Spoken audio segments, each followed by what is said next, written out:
filming more of the raw footage of what it's like, the hardships. And it's not to say, poor me, poor me. It's to keep people away from this, because your life will be so limited, and it's really not worth it at all. My bones literally right now are like sponges. Something happened today which really kind of took the wind out of my sails. Was this had never happened before. So this is an absolute new, I would say, side effect, or a new symptom that I've never experienced. I've said before that I can't taste specifically a type of food, right? I can taste the elements, like if it's salty or bitter, or, you know what I'm saying, sweet. But using my nose, I will be able to identify it.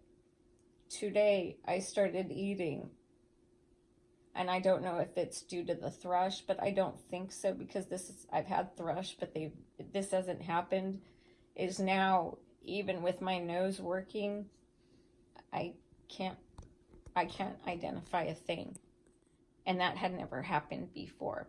So another reason, this isn't about I'm complaining, this is a dangerous disease, and your bones will become like sponges. Literally today, I started coughing, and because I have a hairline fracture, it really felt like my bone was bending. And if I hadn't held it, hadn't have put my hand there, it felt like it was just gonna break in half. And that should tell you how brittle your bones can get from malnourishment or an eating disorder of any kind. Do you think you'll get your bone density back? How do you feel about that? I've read, and I know, based on what I know, that coconut milk does help osteoporosis. But my bones are so far gone, I feel if I have an expectation, then I'll have hope and be let down. So for me, it's easier to expect nothing. Then I won't be so disappointed, But do you that's have the way I've been coping. The what if lingering in the back of your mind? What if it? Yeah, what if I had? What if it does? What if? Well, it's more of, what if I would have known this would have happened? That's my what ifs. I just know that I can stop making it worse. I guess that would be the one positive. But I hope it will. I really don't even want to say it, that it might reverse, because I'm afraid to hope about it. That's all right, Just fight to get your bones as strong as you can get them. Absolutely, which is why I put weight on when I stand. It's not about burning calories or anything like that. It's about being able just to not atrophy anymore, and not have my bones break in a heartbeat. So by putting weight, it does help bone strength, bone density. So just another reason why,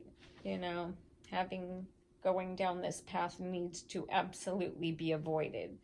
And it's not glamorous at all, not at all. It's kind of an anti-glamour, right? Yeah.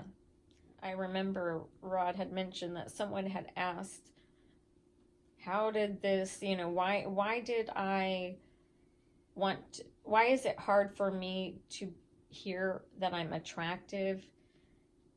Is because when I started to develop much later in my 20s, bad things happened. I've had sexual abuse, trauma, things like that. And, that just made me, I didn't know this at the time, but apparently I was trying to become as unattractive as possible. Like, I would get excited when someone called me ugly.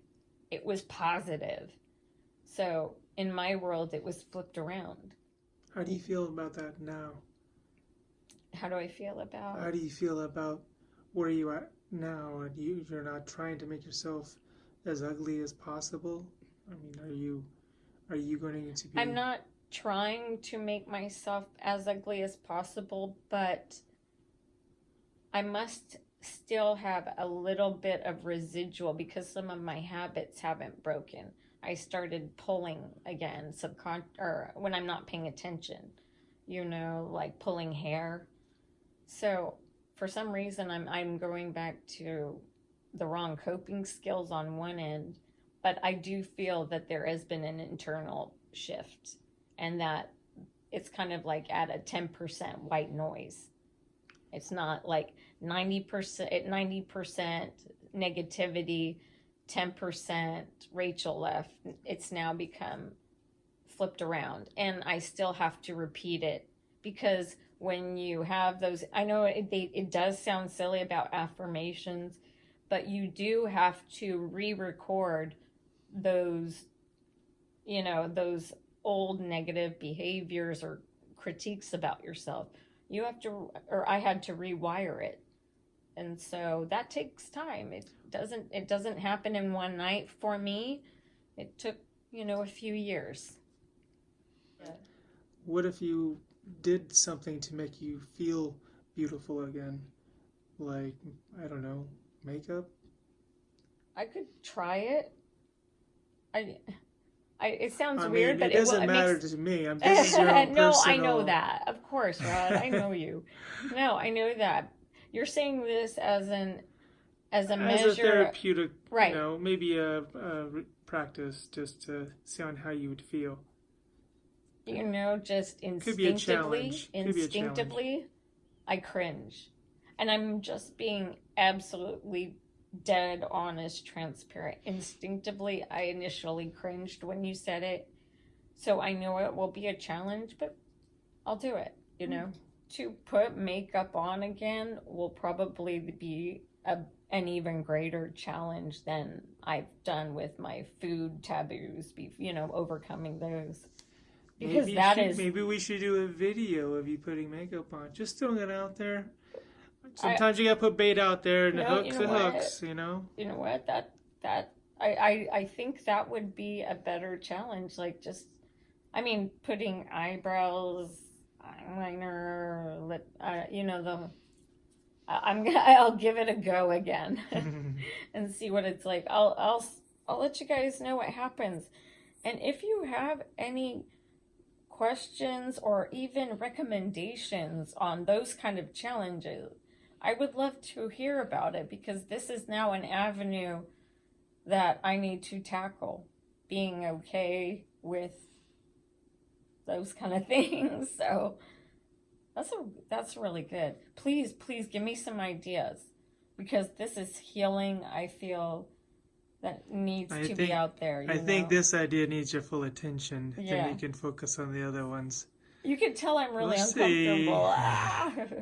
No, but it will be a good distraction too, from just the physical, side. That will be a positive. What is it again? What is it? Boom, was it like boom, boom, boom, and flipping it around.